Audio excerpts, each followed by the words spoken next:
just to kick off the topic today, how to partner with your customers to get paid. That's obviously a broad topic. There's a lot that comes into play with that.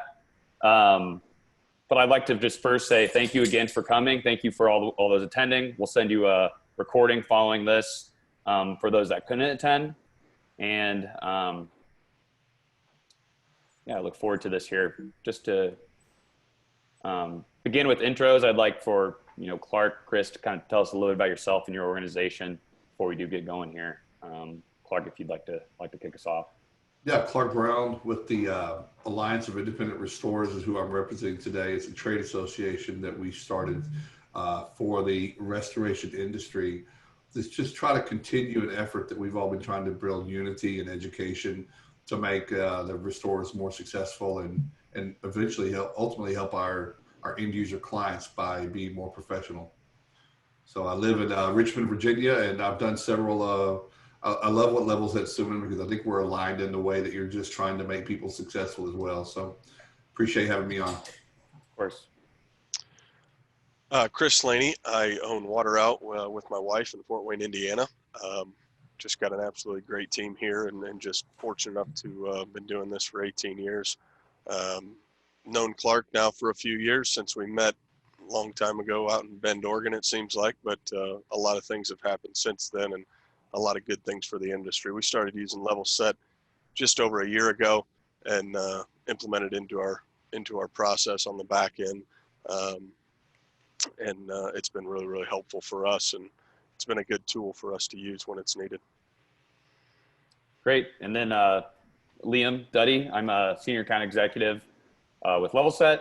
I've had the pleasure of working with a lot of AIR members, a lot of restoration companies, contractors as well, helping them, like you said, Klark, empowering them to get paid, to get what they're owed, and doing so just making that, less stressful or less of a headache that could come along with that. Because we know, as you both know, it all happens. Everyone, unfortunately, in this industry, in construction, restoration, there's always something that or could be potential with payment issues or risk when you're dealing with that. So I like to, just some topics today that we're going to be discussing. How to leverage your lien rights to build stronger customer relationships. How to set expectations with your clients from the beginning, including exactly what to say to explain the payment process. Hearing a little bit about, both of you, kind of how you would vocalize that, also hearing different perspectives as a consultant and an owner. Looking forward to hear that. And then some specific examples of client onboarding that you or other restoration companies have had success with, examples of that, and to kind of go into detail. So it's going to be an open discussion. Just going over these questions, pretty free here, pretty rigid, but one thing too, we'll do a Q&A at the end. Feel free to submit your questions now. I believe there's a way for y'all to submit a Q&A. I think you see it on the bottom of your tab. So go ahead and throw in questions and we'll save some time at the end to address those. So just to begin, I want to ask you, for people that maybe aren't familiar with Alliance of Independent Restorers, and Klark, I'd like to ask you this specifically. Chris, feel free to answer this as well, but what does independent mean to you? Or what does the term independent mean within your organization?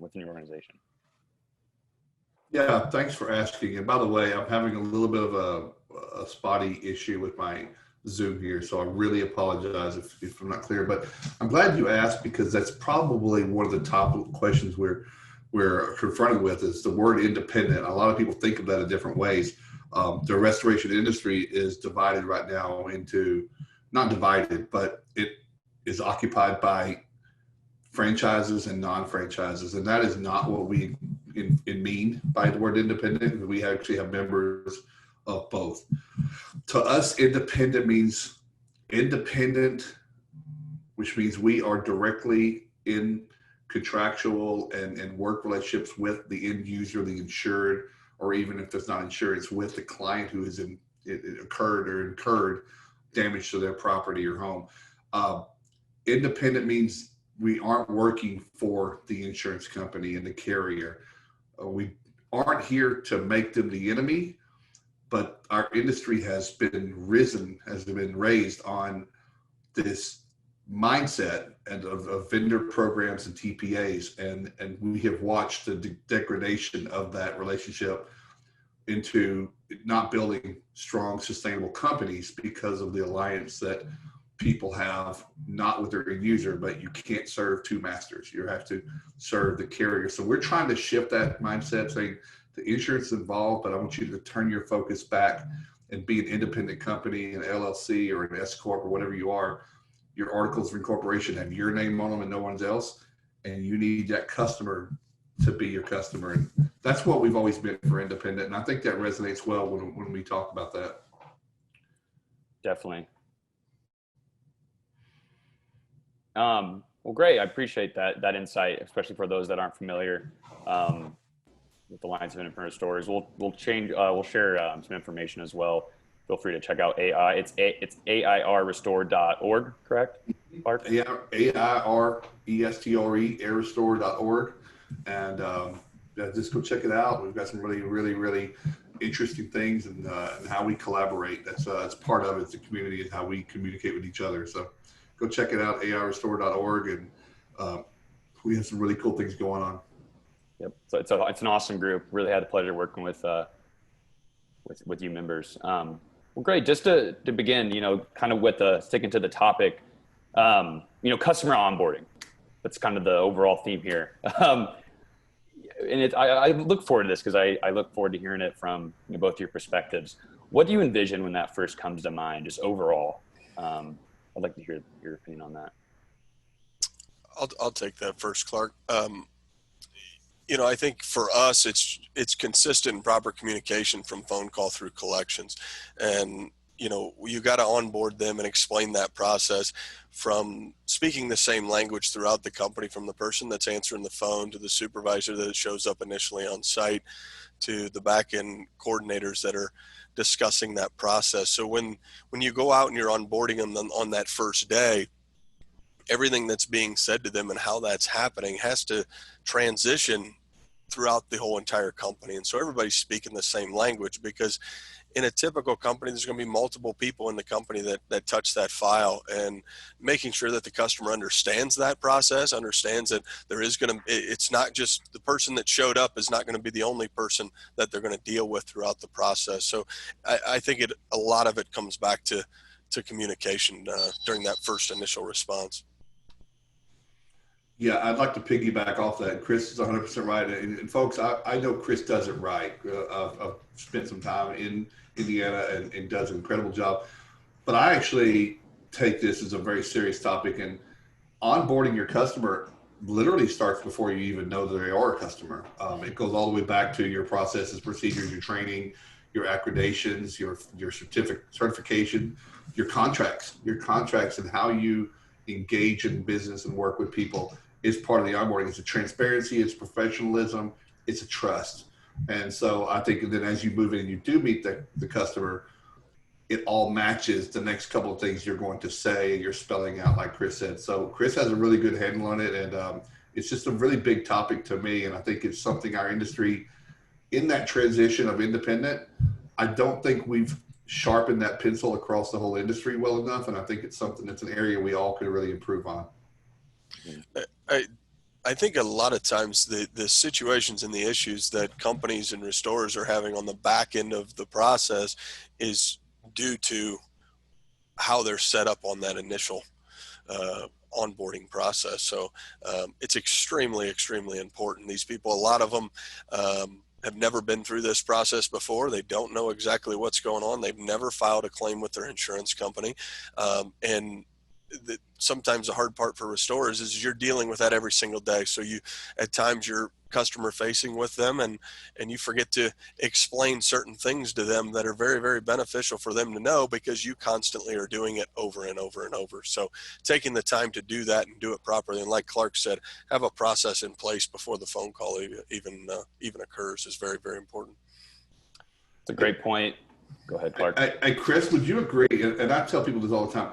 our industry of the remediation specialist or restoration technician, that's not a well-known trade. We're actually not even recognized as a trade in the industry. So we can't assume a customer might just think we're a GC, but we're much different. We're a much deeper niche. We have a different set of tools and skill sets. And we forget that we may talk this language that it's completely a different language to them. So I think a lot of times it's just like, what is it? We're not plumbers, but we kind of fit into that realm. We have to be diagnostics people and softer and with empathy and understand, ask them what they do and don't know. So I can't tell you how many homes I've walked into that these people have lived in this same house for 20 or 30 years. They've never had a water damage. So to walk in there and expect that you think that they're going to understand this process that is difficult for us to even navigate every single day. You can't take it for granted. That's for sure. And it is very, very important. And the process being consistent throughout the process is on every single file just really, really helps the whole company to be on the same page and helps that client to better understand there's a lot of structure in place. We're not sitting here just winging this. There's some very, very specific structure in place to help us walk through that process. And, you mentioned we keep talking about process. I'm curious to know, Chris, how do you vocalize what are some buzzwords, or how do you vocalize some of this, this process that you currently have to your customer? What are some common words or maybe phrases that you hear or say, and Klark, you as well, that you've come across during this overarching theme? For us, it comes back to response, documentation, and communication. Those are the three key factors for us. And when we're vocalizing this process to them, it's our first responders, our supervisors that are showing up and setting the stage by doing the initial moisture inspection, creating an estimate before we start. We're a little bit of the oddball, I think, in our industry that produces an estimate up front before we start. But I can tell you that after doing that for 15 years and dialing that process in, it really, really changes the onboarding process. Instead of saying to this customer, it's going to be $3,000 to $5,000 to do this job, we're going to put a specific number on a work authorization before we start. And right there, that vocalizes a lot, in our opinion. And we found that to be very, very beneficial. And it lowers the anxiety level. If it's $8,000, it's $8,000. It is what it is. But we put that scope in place and vocalize those things so that they understand what it's going to be, what it's going to entail, how long the process is going to take. So I don't know if we use real specific keywords when we're explaining those things as much as we probably should, as much as we try to focus on outlining what that whole entire process looks like. That's great. Sorry, I was on mute. I 100% agree. The customer, we don't know what they don't know. And what I've always done as when I was a restorer, when I was a contractor, and now even as a restoration coach, it takes a lot of questions, asking a lot of questions, and not do as much talking and digging. But yeah, just what do you think this is? What are your expectations? What do you think? What's the end game? Again, but the first thing I do when I'm talking to any client is I try with every might that I can to put myself in their shoes, meaning I'm a consumer. I shop for things at my home. What would I want a contractor coming to my house? Would I say, hey, let's pour a new driveway, but you've got an open checkbook? I don't know what this is going to cost, but we'll figure it up at the end. That's never going to put me on a real easy pedestal. And I know that insurance is involved, but there's no guarantee insurance is going to pay 100% of a claim. I think we've all learned that. So I think telling the customer, we understand, we hear you, we feel that you might be uneasy, and then asking, is there anything else that you would like me to give you that maybe I'm not thinking of? Again, that just opens up to a whole trust, a bridge of trust is what I call it.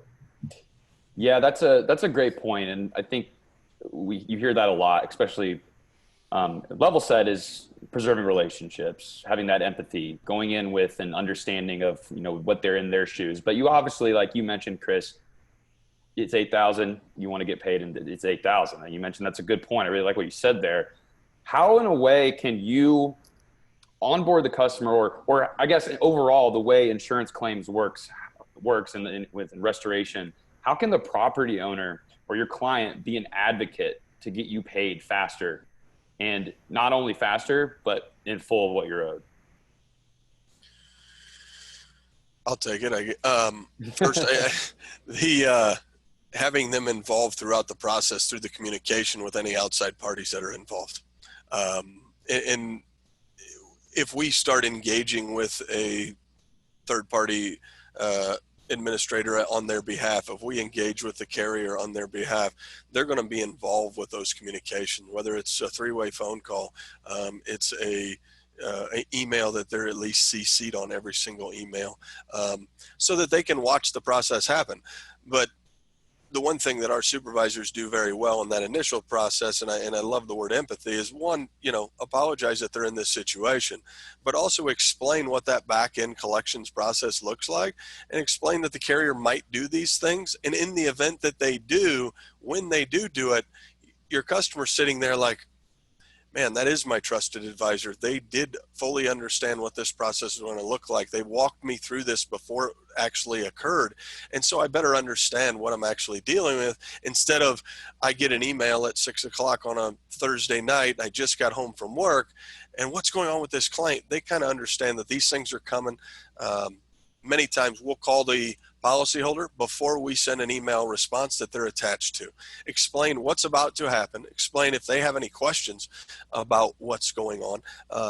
And those things really get them on your side.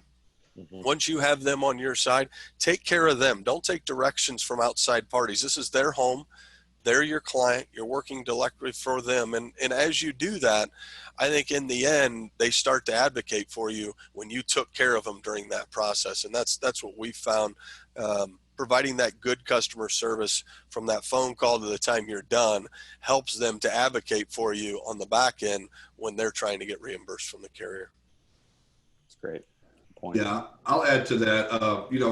What we fall into, which is difficult, especially for all the different personalities that we employ, we're going in with this heavy amount of empathy, like Chris said. These are victims of a certain level of trauma. And, again, trauma may be a really heavy-headed word, but some type of event that they may have, how they're handling it is something. It might be extreme for our taste, but it's realistic for them. But then here we are trying to conduct a business transaction, and we have to be a business. And I love the term fair but firm. Mm-hmm. When I'm onboarding a customer, and I think Chris does this as well, you create a scope of work, and a scope of work is absolutely a script. It's like, this is the lane that I fall into. These are my promises to you. These are the things I'm good at. These are the things you're going to be getting from me. Incredible. But there are some things that they're going to occur throughout the next 1, 2, 5 weeks. And there are going to be some of these relationship situations with your carrier. We're not in a relationship with your carrier. We have no contractual connection. You do. You have the biggest voice, and they actually work for you. They're your insurance company, and you have paid them on time the last year or 43 years. And you're going to have that. So sometimes you give them tools. Here's a pen, a specialty pen, and here's a notepad. I want you to document every time you speak to them, and the day and the time and who, and you arm them with the expectation of, I'm going to do my part. Your house is going to be clean, safe, blah, blah, blah. But I'm going to need you to do this part for us to both get what we need to. And I think that's fair but firm. And then when that doesn't start to happen, you hold them accountable, saying, have you talked to your insurance company lately? No, I haven't ever talked to them. I thought we discussed that. Maybe I wasn't clear, but can we do it now? Mm-hmm. That's all. I love that. Fair and firm. And to what you said, Chris. Up? Nope, you're good. You're good. But yeah, I love fair and firm. That's great. And what you said, Chris, too, kind of your point of having no surprises. There's nothing coming out of the blue. You're not getting when payment doesn't come in the door, the client isn't getting an unexpected, letter from, say, an attorney or a collection notice. They understand, like what you said, what the process is. If things were to go, maybe with slow payment or whatever, maybe something were to occur, they understand what can happen, so there's no surprises. And that's, what I've been, helping a lot of these restoration companies do so is set those expectations, as Chris and Klark, and do that. So, and it's been very, effective in being fair and firm, and getting that payment coming in. And one thing too, I'm curious to know, I know, Chris, you mentioned to me in conversations in the past, there's a point in time where maybe you're a little bit more firm. In the process, during the time of payment, or, beforehand, you said 45 days. What have you seen, I guess, as a general industry, or what do you, from your peers, how do they generally approach, getting paid, I guess, or when they need to maybe escalate with a demand letter or a collection call, or, whatever it may be? Do you have like a general idea of what that time is? I know it's different with lien rights in different states, but I'm curious to know from what you both have experienced. I'll take that question, because it is a very, very wide topic, and it goes back to what we talked about, because our industry has been so gripped by vendor programs, and you're kind of working for the insurance company. You've actually signed on to an agreement to do work with them. Your limitations of pursuing collections are incredible. And I think even if you don't get all of your work on that program and you get some independent work, you still only have one process, and it usually means you aren't bugging the homeowner. You're pursuing the insurance company to try to get the payment back. And I think in Chris's talk about onboarding, I think you have to be, upfront and tell the customer, listen, I'm a small, we're from here. I'm from Fort Wayne, Indiana. We've got 150 great reviews. We've been here for 19 years. Your insurance company, blah, blah, XYZ insurance company, per the Forbes 500 list, Chris and I were just talking about this week, they made profits of $26.5 billion last year. Now, we're not against profit, but what we don't understand is why they don't pay us so that we can continue to do good work in our community. And so I think, fair, but it goes back to fair but firm. But I don't know if that answers your question, but I will tell you, some people don't have a habit of pursuing aggressively, because again, poor Mrs. Homeowner, Mr. Homeowner just went through a tragedy. I can't be the one. I'm trying to get that 5-star review. I'm trying to possibly get a future referral. I don't want to be the bad guy or girl that's, where's my money? And I think you have to find the right process. You have to find the right tone and tenor. But again, when you tell them up front that everything's going to be crazy, incredibly great, unless we don't see getting paid, then we start having hardships, and we need to share that burden with you. So I'll let Chris take it from there. It was interesting. The other day I was on a call with a few different restoration companies, and we were talking about this very topic in collections and what that looks like. The one thing that I was surprised most by is how inconsistent the process is within each company. And I was explaining to these guys that I would say for the first 15 years, 14 years we were in business, we had multiple people that handled the collections process. This guy's not busy this time. This guy's not busy. He was the project manager.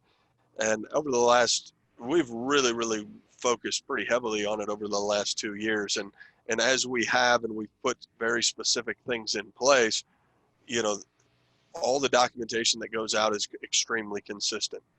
The customer knows we're going to call them 5 days after that email goes out with all the invoicing. We're going to call them at 15 days, at 30 days, at 45 days, not at 46, not at 43. We're going to be very consistent with that and putting compliances in place to make sure that those things continue to happen.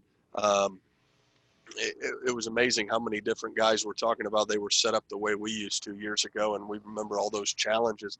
Because then if you're getting into lien rights and things like that, all of a sudden you're too late and somebody didn't check that file and you don't know what dates they are and things like that. So very quickly collections can kind of go awry. Guys focus so much on making sure that they do a really, really good job, which is so important on that job. But also there's all those other factors that go into that project as well. And if you don't have good cash flow, you don't have a business. So you got to make sure you're getting paid. And Klark, you mentioned, I'll piggyback one more time off that. I'm ahead, getting a Clark. little bit of a lag. Can you hear me? Yep, we can hear you.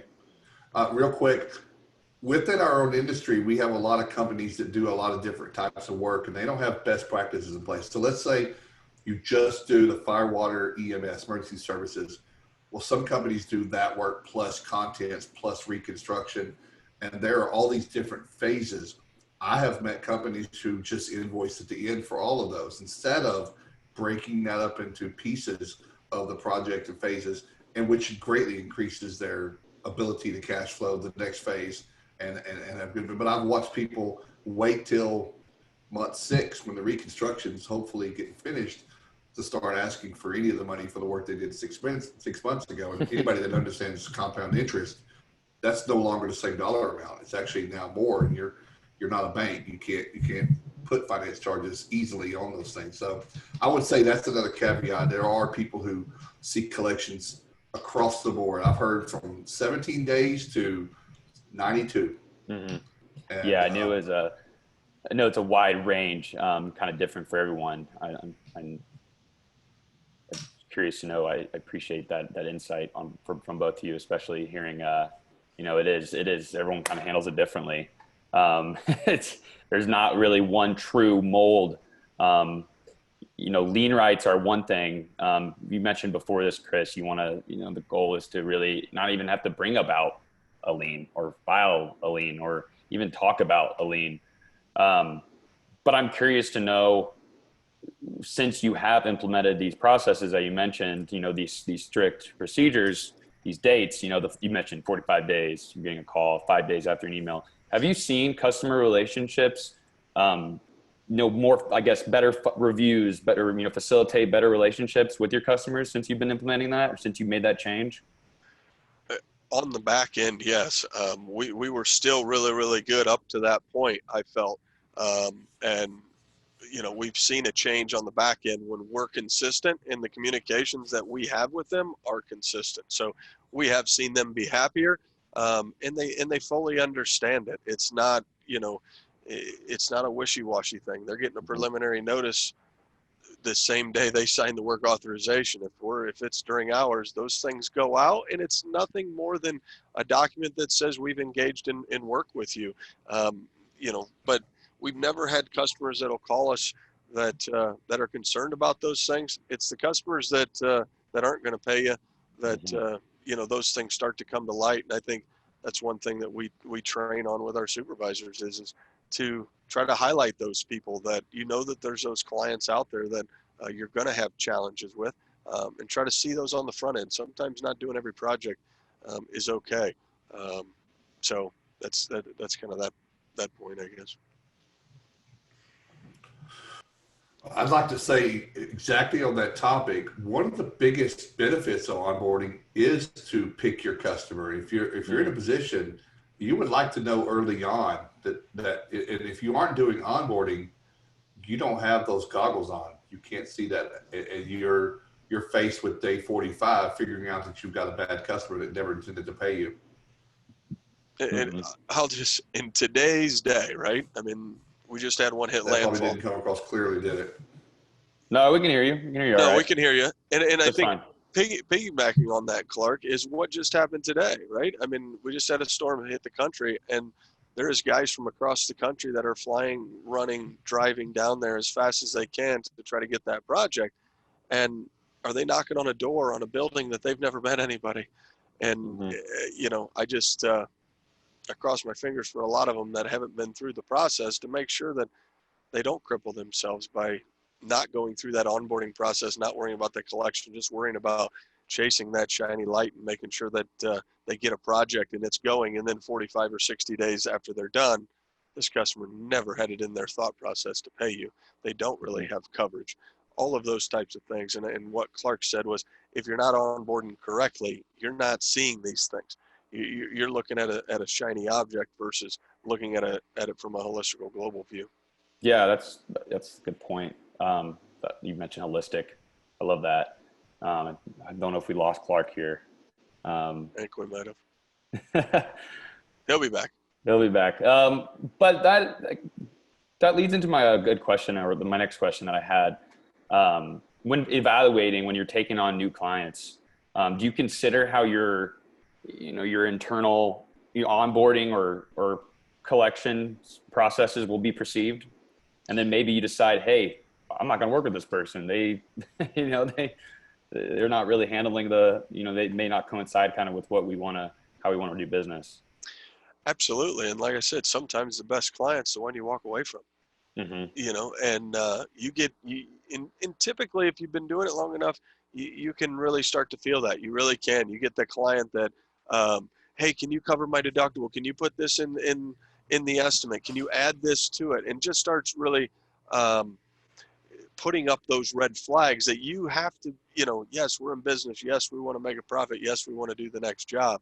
But sometimes that next job and that next client aren't the best fit. So trying to see that on the front end. But as we went through putting that process in place for collections and refining it over and over, yes, we definitely thought about the customer and what their perception is going to be. And, I can't say how many times we've tweaked it because we keep tweaking it.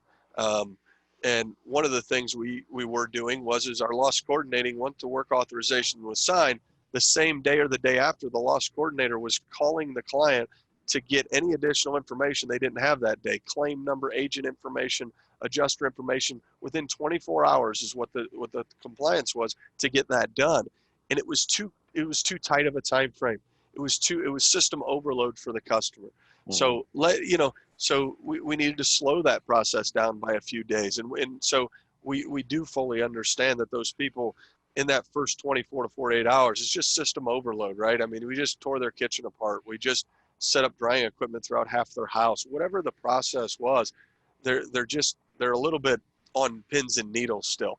So let them kind of give them a handout like we do. It walks through the steps. It shows the information that we are requesting from them, and it gives them directions when they get that information to give us a call. And the supervisors are going to work with them to get that. But you got to keep refining that to make sure you're not overbearing on your customer. But I love the words, and I've never used it, but that fair and firm. We're fair about it, but we're firm about it. We have to have this specific information, or at the end of this, we can't send the billing out. So,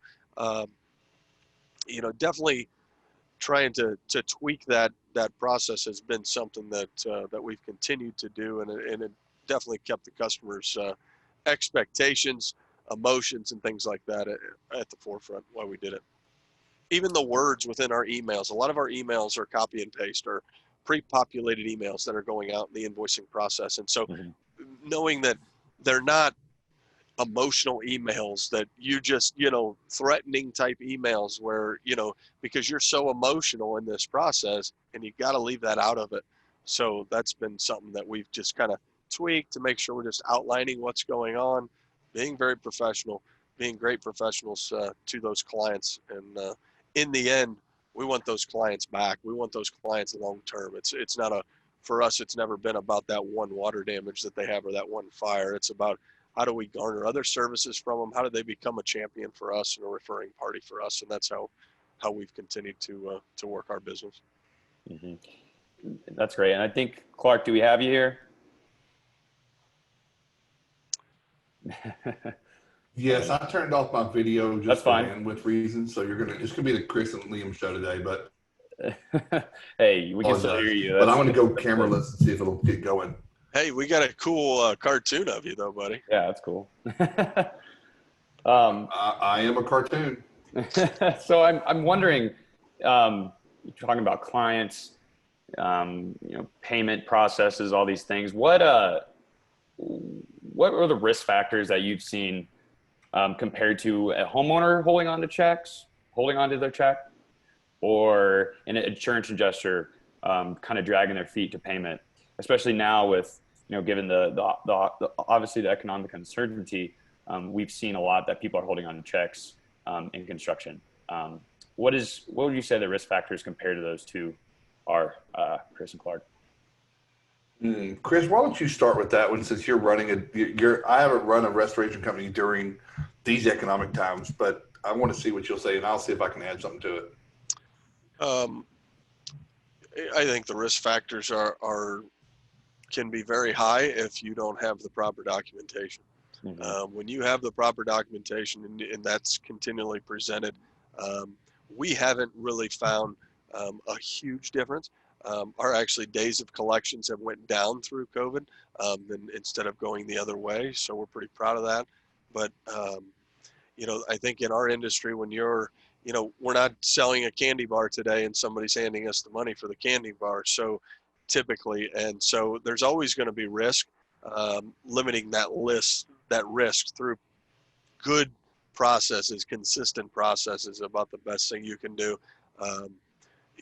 Working with the insurance adjusters too, trying to, explain to them, here's a work authorization, a direct pay request. The homeowner is directed that you pay us directly. We are getting more checks directly from carriers than what we used to. I'm interested I haven't found the pinpoint of why, but that has been one thing that's been nice. But when it comes to the mortgage companies and things like that, depends on the type of loss, but you got to be careful if they're defaulted on their mortgage. I know that's one thing when we get involved with mitigating fires that we get involved. We see more mortgage companies on those type of checks than we do on the water damage. So just hitting those points up front is really, really important. I think my thing for risk is, first off, if this might be a mortgage issue, there are times when a homeowner can call their mortgage company and start clearing and say, listen, I've got a contractor. I'm really going to need to start paying them in some draws, or I need to get them some cash. I understand your process is holding this thing, but what can we do to work together? And then on the flip side, I'm a 360 guy. I think that, for every time that we're sitting here talking about the reason for our hardships are because of X, there are usually other factors. And much of the Chris has already mentioned it today, because we do things in this industry all across the board inconsistent, we are as much to blame as anyone. We're setting the precedent. The industry will always kind of sink to the lowest common denominator. I think people have agreed with that, and hence the term, rising tides, bring all ships up. I think because some people are willing to wait 90 days and not have good practices of onboarding, it's a stark contrast when those that do. And I think we're obviously in the minority. But one thing I would tell people to divert the risk, and that's a business 101 thing, is if there is risk, it's unavoidable. You need to find ways to redivert or sponge that. And that could be, and in my case, what I always did was create alternative options for your customer. There's a lot of restoration companies that are incorporating financing now. Even if there's a large, huge deductible, there are some of these large bubble deductibles, and especially in the commercial industry, but make it easier for your customer to pay. Have credit card approval. A lot of people say we don't take credit cards. Take credit cards. A lot of people have credit card limits, so they could do that. And that gets you the cash right away. Then they get an invoice they'll be reimbursed. A person will be reimbursed for their loss in a week sometimes. Whereas opposed to if we're carrying it, it's going to be 45 days. So, but become a chameleon and become a business. Become the business that your customer needed, and have some options to get paid. Because, again, long term, if you're not a cash flow positive company, you're not going to do incredible work, because you're going to cut corners on training, equipment working, the quality of people you can employ.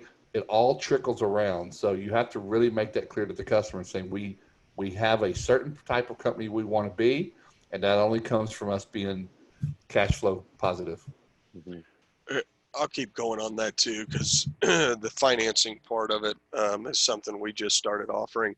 And as we've offered these different options, whether it's you're going to pay with cash, credit card, or financing, all those options have definitely helped. Before this, one of my guys had called me today and just said there was a project that they were going to do the financing on. So we'll, very specific financing, very specific programs that we offer, that we understand what the costs are for us up front, and know that going in. So those different options are definitely a big add-on for those clients. One of the questions that was just asked, I think, is tied to this, is at what point do you collect the deductible from the customer, and at what point, do you start exchanging money? If it's a client that has no coverage, or they're paying out of pocket, it's 50% down the day we start, 50% when we're done. Very outlined, very, very simple. That scope of work is going to be completely outlined for them up front. If it is a claim, I think the company has to make the decision. Do you want to collect that deductible up front, or are you going to collect it at the end? And you got to be consistent on whichever one that you're doing, and be consistent across the board with your company. Don't for Liam's job, we're going to get the deductible up front, but Klark, don't worry about that. Just pay us when you're done. You're going to have to be consistent through it. A lot of the carriers, at least on mitigation, water mitigation work in our area, at least, we would rather us not collect the deductible. They're typically taking the deductible off on the reconstruction side. So a lot of times our company, we don't collect that deductible up front. But I think that's got to be a company decision. It doesn't mean that you can't, doesn't mean that we can't in our area. If we wanted to make that decision that we needed a deposit, that's what our company needed for cash flow, then that's what we would do.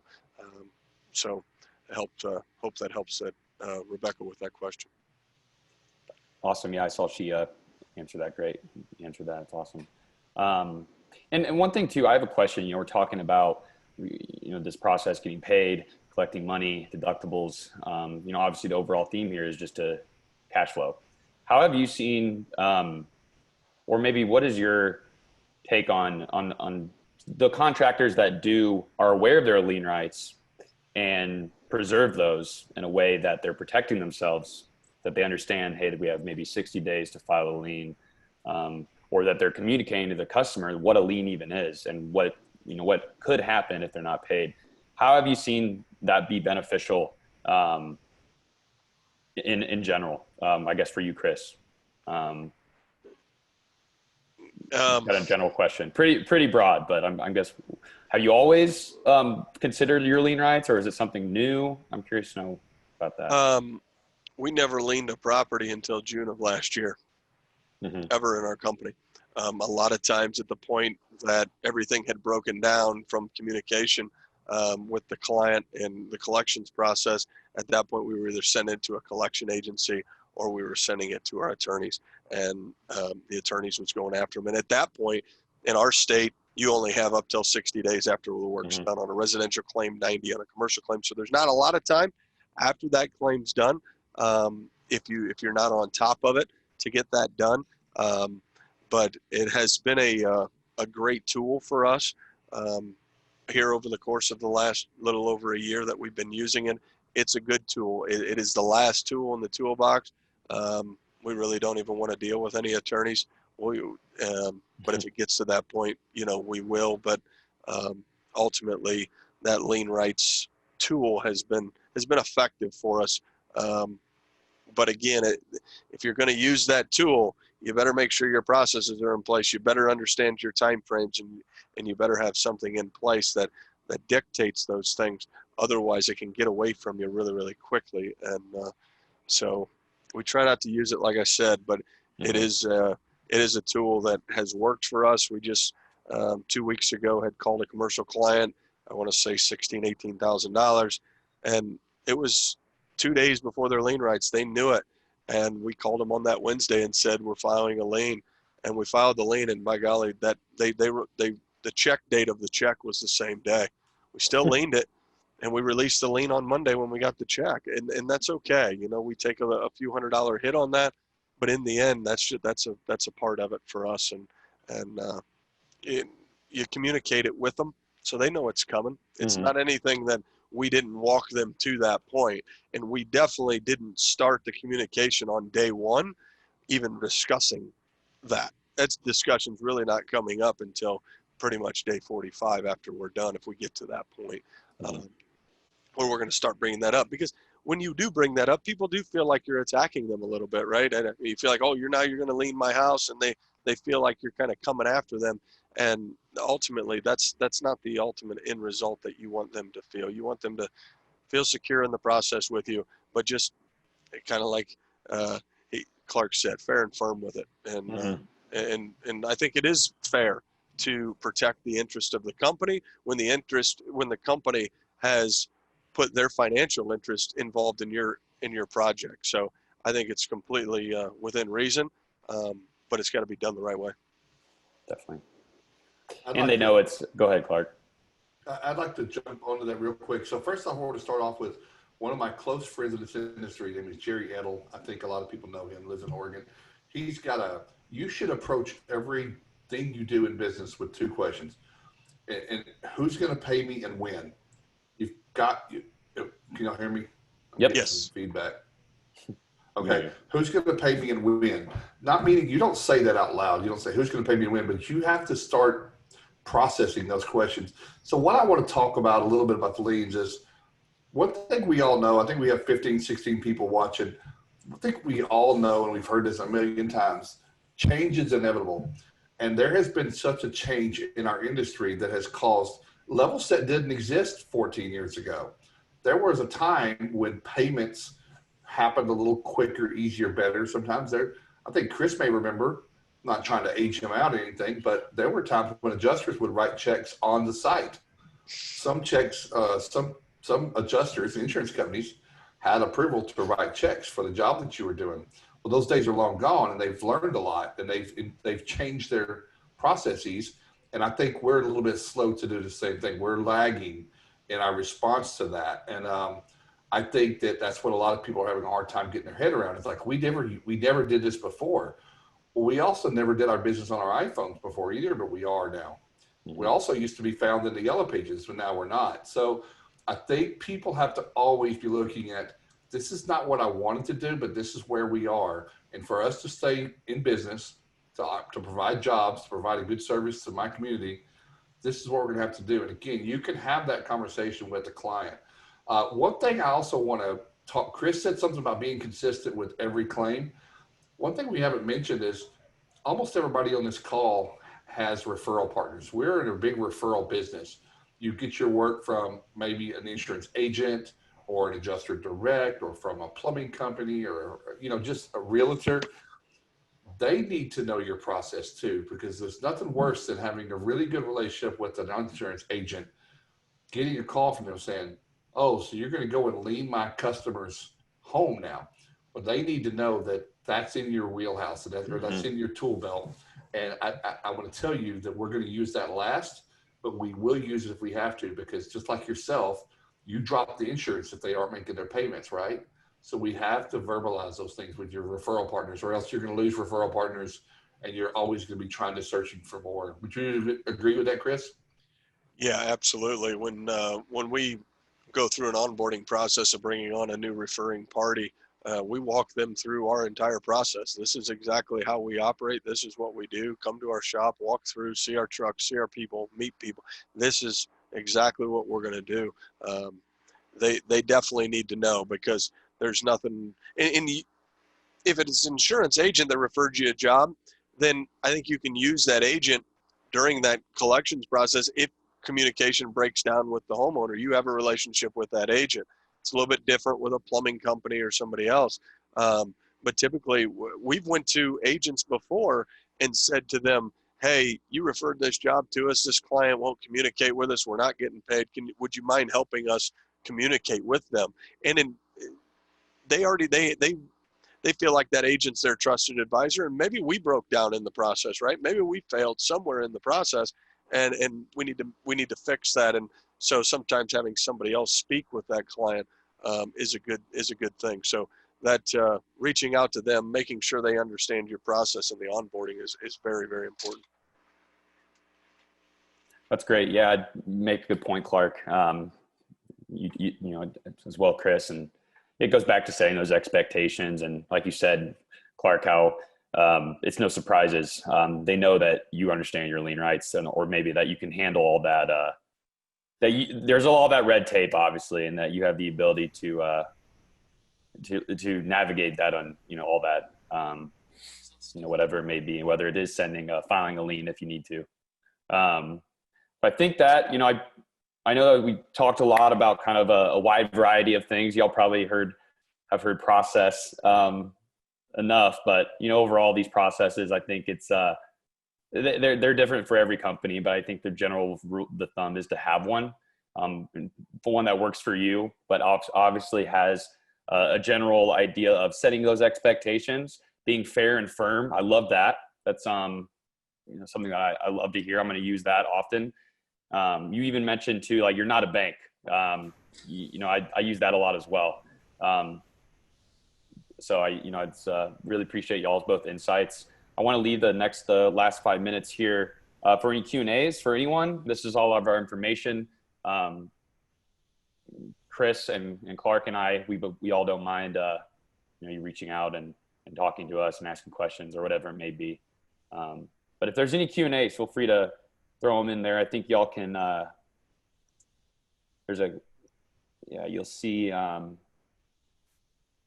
Q&A little section on the bottom, or you can throw it in the chat, whatever works for y'all. If there's no questions, then can wrap up. I know, Chris, you're heading down to, so you're making the trek down to Louisiana? I am. I'm going to leave tonight about 6 o'clock and start making it down there. Awesome. Well, I appreciate, you both setting time aside out of your busy schedules. I really, really appreciate you both. Thanks for having me. I appreciate it. I thought it, hopefully for everybody, it definitely helps them to outline that, you got to put these things in place before the call comes in. Mm-hmm. So that's really, really important. Mm-hmm. As you're going down to, different states, how do you consider these, I keep saying process. I don't know if there's another word for it. How do you consider this onboarding your customer, protecting your lien rights, and being fair and firm in other states? Is it any different? Klark, feel free to answer as well. For us, it's different. I think Klark has a different perspective on this from his background than I do from mine. During storms, I've always been a subcontracting mitigation company, so I'm going in and working for a general contractor. I'm working for another restoration company has been my background more than anything. So, my clients have been a handful of people that I've worked with for years and years. So I'm not really doing that process. I'm not working at a state, working directly with the client. So a little bit different perspective. This storm, my team's staying at home. I'm just going down and consulting on large losses. So this storm will be a little bit different for me, but I think Klark's got a different perspective on that just from his different background than mine. Yeah, and I certainly do. That's one thing I love about, and I wanted to send a zinger in here for a moment for Levelset. One thing I do love is if you are a company that works in multiple jurisdictions or multiple states, I want you to put value on your time. And it's something we haven't talked about with Levelset is, the old way to do it pre-Levelset or pre-service was go down, keep up with the dates yourself, probably miss a few of them, go down to the courthouse, take time out of your day, which could have been used for a lot of different things. But if you do work in multiple different states or different types of properties, but people that are heading to Florida right now, or excuse me, not Florida, Louisiana, I urge them, you had better know, and we learned this a lot in Hurricane Michael in Florida. That's what I was kind of mentally thinking. There are jurisdictional situations, and Louisiana, more than any other state, operates a different way. Those are parishes, they're not counties. There's a different set of laws down there. And going in there willy-nilly just because it's an emergency, state of emergency and FEMA situation will not get you out of those jails. So I think, protecting yourself, these are usually bigger amounts of money. You're an out-of-towner and you don't know these customers. They didn't come from a warm referral source. All those are risk, and you need to know what your lien rights are for every project you go into. So I think it's hugely valuable to team up with an expert, just as a cricket everything. You have a lawyer when it's time for a lawyer. In this case, deal with the people like Levelset that they know liens. That's all they do. They don't sell plastic. They know liens. And somebody just asked a question there. I'd like to address that. I was kind of doing some research. I don't know if y'all can see my screen, but if Chris, as someone that is quite close to this, I'm curious what your answer is on that. I'll kind of read it. It just says, would putting an intent to lien in your pocket along with work authorization, et cetera, make sense? If so, what's a good way to word that to the customer? So up front, before we start, work authorization is always going to be done with a price for the scope of work that we've outlined before work's going to start. Intent to lien, we give a preliminary notice.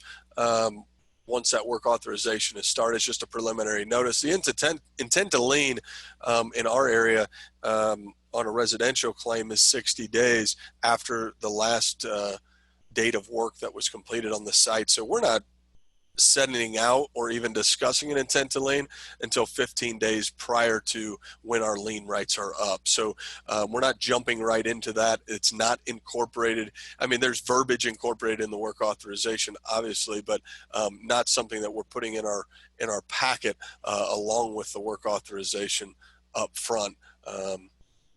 So it sounds like there was another one. Yeah, I'll touch on that as well.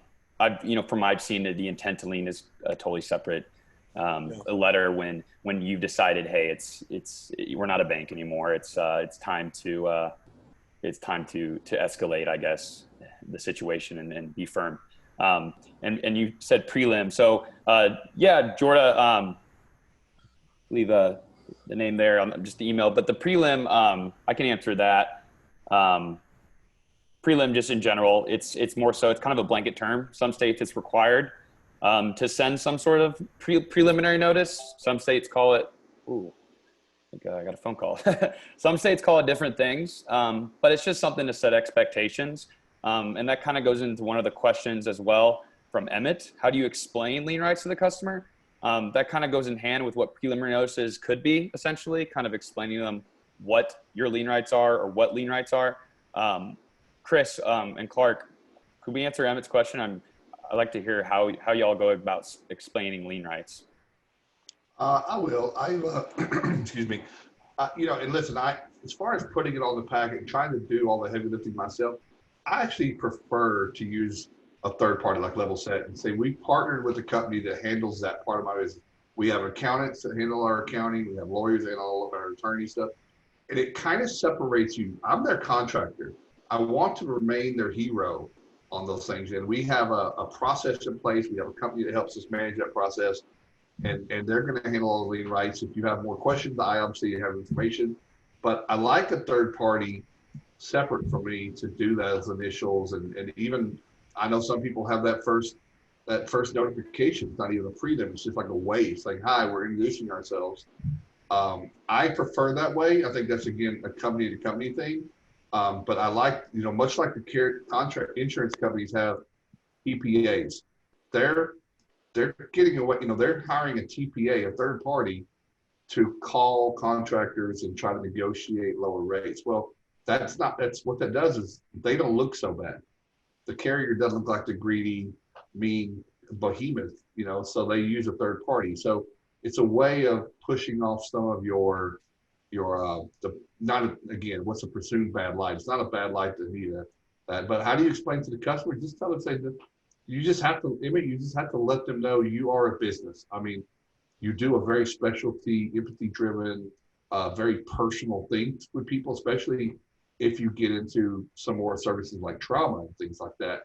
There's a part of you like, this is my specialty, but at the core, we are a business and we can't stay in business and help more people if we don't exercise, and we wouldn't use lien rights or even have a partner in that area if everyone paid on time. And just tell the customer, it won't even probably be from the customer driven. It'll probably be from your carrier. The lien rights just encourages the carrier to, hey, I'm over here, I'm exposed, you're supposed to indemnify me. So it's usually not your customer who won't pay you. It's usually them getting reimbursed by their carrier. So I would just continue to be on your customer's side and say, we're in this together. It's gonna be the last thing we want to do. But if we start to get if that carrier starts to get really slow and tough, then we'll just go to that next level. And I think that's the best way to explain it to the customer.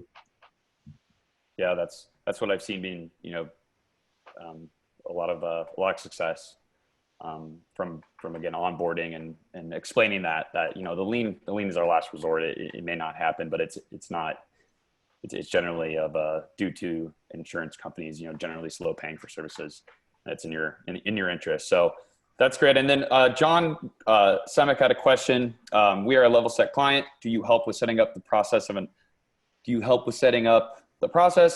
onboarding process, or is there a consultant that can help put this value process in place? I will say, Klark, you could probably answer that. You could probably definitely be a good tool. I know Chris as well. And I think all of us, Levelset's, obviously Chris as a user. John, I think what I took from there, it said that you were a client of ours. We help assist in that process, but, we maybe make it easier to implement with these tools in place, these communications and those strict timelines that Chris, like you mentioned. But Klark, I could let you kind of answer that about a consultant. I know that's in your wheelhouse. Yeah, I mean, obviously I'm a consultant, and I would love to create a piece of collateral that would help with that, even of a visual infographic that shows that. But I think there's just so many variables, and I think it would be more of a one-on-one conversation, and how because not everybody's situation is the same. I don't know what the rest of your process looks like. So trying to plug it in, it would be almost just out of place, and it would not fit. So I think that is a deeper thing, and I think that's why Levelset, it's not their specialty. But I know John's in Pittsburgh. I'm a Steelers fan, or is in Pennsylvania. So John, you can reach out to me anytime. I'd love to have a conversation with you, and we could start. I don't think it's an overly difficult thing, but it's probably a few more things that anybody listening to this, it's just not plug and play. And I think Chris has alluded to, it takes a while for your business. And again, it takes a while to get stuff built, and then you've always got to be evolving. And so there's not one go-to. Change is inevitable. I already said that, but I think there is a place to start, and then it's going to be trial and error. It's going to be tested. It's going to be broken at some point. I always say, don't change your process for one situation. If you've got 100 customers and one it doesn't work on, it's probably not your process. It's probably just that customer or your delivery of it. Don't just change everything, because you start to confuse your team, and they're not in alignment anymore. So it's a very long answer, but I would certainly help you, John. You can reach out to me at Klark@airrestore.org, and let's get some time to get on the phone and have a 15, 20-minute call.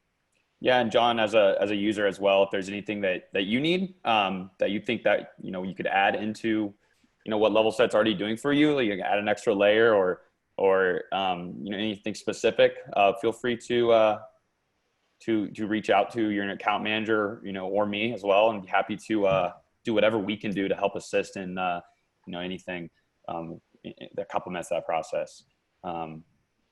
But hey, I appreciate you both. I think we went a little bit over. I know Chris, you got to hit the road here. Safe travels to you.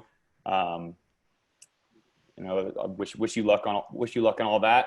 And Klark, I appreciate your time, and you as well, Chris, and everyone that attended. We will be sending that recording to everyone that registered. I think it's about 60 or so.